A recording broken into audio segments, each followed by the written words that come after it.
welcome to Art Is. Today we're going to take you on another special journey into the life of Louis XIV and his special world of Versailles.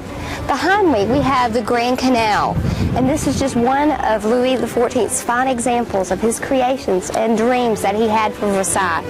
Today we're going to take you through the gardens and show you beautiful fountains and sculptures. In 1661, Louis XIV enlisted the help of André Latona, a landscape gardener, to redesign the gardens and ornamental ponds. Latona was a worthy candidate, having received the finest possible training under the architect François Mansart, who helped him develop his own architectural techniques that would be very important in the creation of the first formal French gardens. Before Louis XIV, there was no formal gardens, so it was a creation of that time.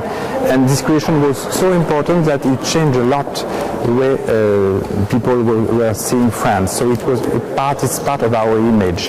And when I see the gardens, I'm very much impressed by the quality of all what was done, not only for nature, but also for sculpture and ornaments that accompany the landscape. Latona was a true visionary in the field of garden landscaping. He used his imagination to create breathtaking fountains and pools, and manicured gardens surrounded by white marble and gilded metal statues. The Great Commission was created in 1674 to design 24 allegories centered on the themes of the four elements, the four parts of the day, the four parts of the world, the four seasons, the four humors, and the four types of poetry. These themes were to be illustrated by four statues that were designed by Charles Lebrun, taking over 20 years for completion. You can see 15 of the statues as they run from the south entrance to the edge of the north gardens. The statues were placed to receive the maximum benefit of lighting, which are enhanced by the changes of the seasons.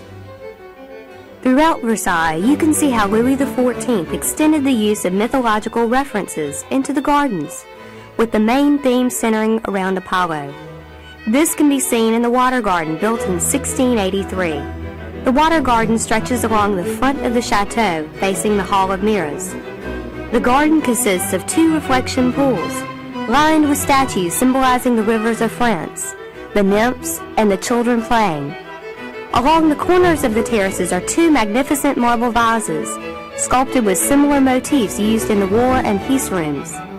On the south end is the Peace Vase by 2B. The references to war and peace were also carried over into the sculptures of the garden, with Oculus, who symbolized the tame forces of nature. This was created by Simon Mézières, after a model of François Guerdon. As you walk towards the South Garden, you will notice a beautiful sculpture by Jacques Zarin, created in 1668, called The Children Mounted on the Sphinx. These statues are some of the oldest remaining sculptures at Versailles. The Queen's Apartments runs parallel to the South Garden, also called the Floral Garden or the Garden of Love. The garden is filled with brightly colored flowers, whose fragrance fill the air with their perfumes. Along the edges are beautiful sculptures from the Great Commission. Here is Ceres holding stalks of wheat interlaced with flowers. The garden leads down to one of Louis XIV's favorite creations, l'Orangerie, built by Jules Mansart from 1682 to 1686. Every day the king would stroll through the gardens picking fresh lemons or oranges from his personal garden of fruit trees. As you walk back towards the reflection pool, we will go to the North Garden, created in 1664, which runs parallel to the State Apartments. At the end of the central avenue stands the Pyramid Fountain by Guerdon. This garden is beautiful with artistically styled hedges and colorful flowers.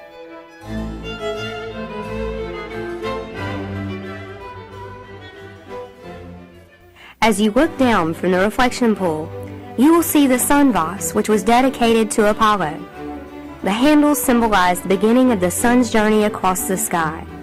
The sun vase was created by Jean Droulet. The Fountain of Latona was sculpted by the Marseille brothers in 1670 and was modified to its present design by Mansart in 1687. The Latona Garden tells the story of Latona begging Jupiter to take revenge against the peasants of Lycia by turning them into frogs. The lizard fountains made by the Mercer brothers are cast in lead.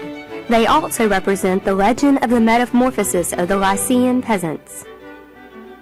Along the Latona fountain is a half circle of gardens, lined by sculptures created for the Great Commission. You can see the Gladiator dying by Michel Mosnier, and a nymph picking up shells.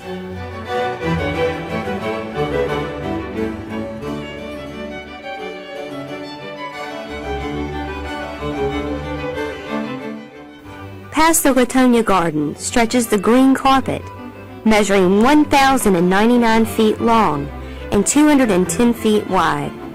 Along the sides are 12 marble statues and 12 decorative vases.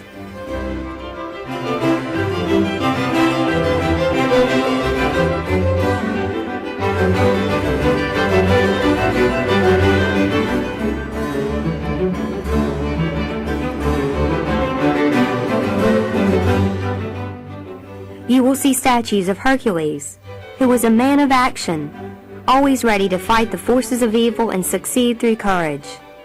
The favorite of the gods was Venus, born from the foam of the sea. The statue captures the beauty of the goddess, which is one of the finest examples of 18th century sculptures. The green carpet descends to the Apollo fountain, created by Toubi in 1671. This fountain represents Apollo in his chariot, drawn by 4 horses surrounded by dolphins and tritons.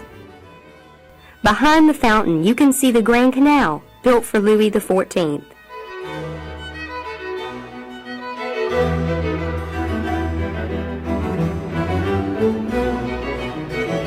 As we arrive at the Fountain of Saturn, also called Winter, we will see the first fountain created to observe the 4 seasons of the year. These fountains complement the sculptures created for the Great Commission. This fountain is the work of Giraudon. The Fountain of Flora, or Spring, was carved by Toubi in 1672. The goddess is reclining on a bed of flowers, surrounded by young cupids playing. The Fountain of Ceres, or Summer, is the creation of Rigaudin. It shows the goddess holding a sickle. Around her on the ground is fresh-cut wheat, accompanied by young cupids. The Fountain of Bacchus, also called Autumn, represents an abundant harvest of grapes. This fountain was created by the Mercer brothers from 1672 to 1674.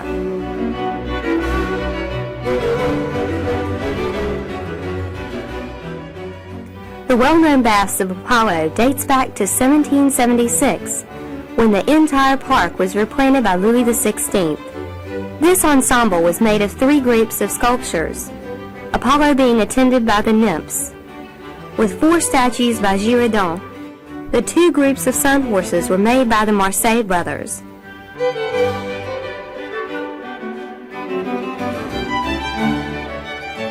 What was it like coming to Versailles as a child? Do you remember seeing these beautiful places? Yes, I think all the people are under the charm of the place, under the charm of the intelligence of the place also, and the absolute beauty of all the work and of the details of each work. And here you have, for example, the most beautiful sculptures of the 17th century ordered by Louis XIV, and also the design of the grotto by one of the most famous painters of landscapes in the 18th century, and the synthesis between French straight mind and the English meaning of going back to nature, return to nature. Louis XIV was the ultimate host. He created 14 groves to host private parties. Each grove was designed for a specific type of entertainment, possibly a musical concert, a play, or a ball. The Rockwork Grove was designed by Latona between 1680 and 1683 to be used as a ballroom. Even though the marble dance floor has long since been removed, you can still see where the spectators could sit and watch the festivities. In the grove are 4 gilt-lead vases by Hongrie and 4 candelabras by Mazarin and Jouvenet.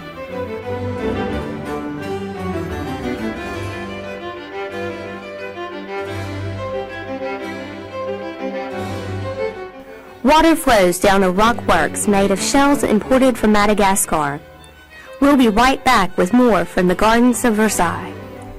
As you walk through the shade-covered paths, you can't help but to look up into the trees, framed by brilliant rays of light, leading the way to another fantastic grove.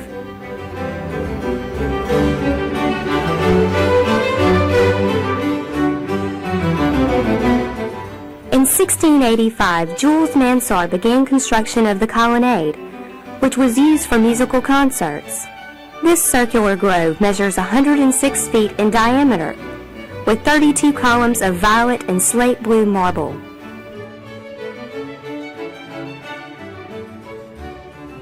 The arches are decorated with bas-reliefs of cupids playing music.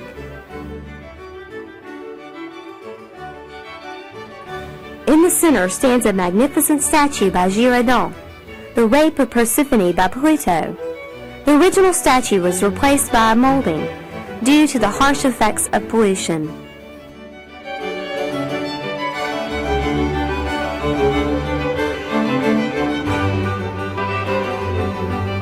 Unfortunately, some of the groves were left unkept, so they were converted into small gardens on the north and south sides of the park.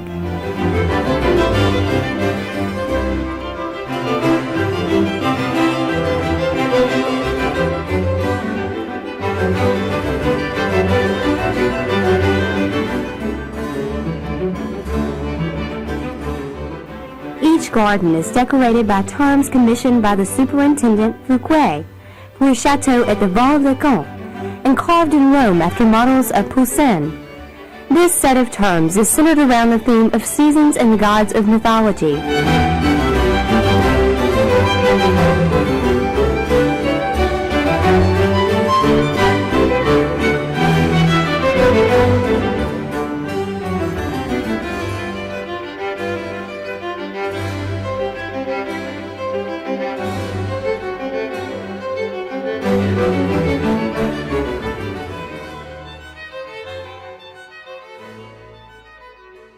Louis XIV was very anxious to create not only works of art, but also the meaning of this work of art. And Versailles, all Versailles, is a creation of art, is a creation to rule the kingdom, and is also a creation to manage a new way of life and royal. I think, yes, it's important to understand what is now our civilization.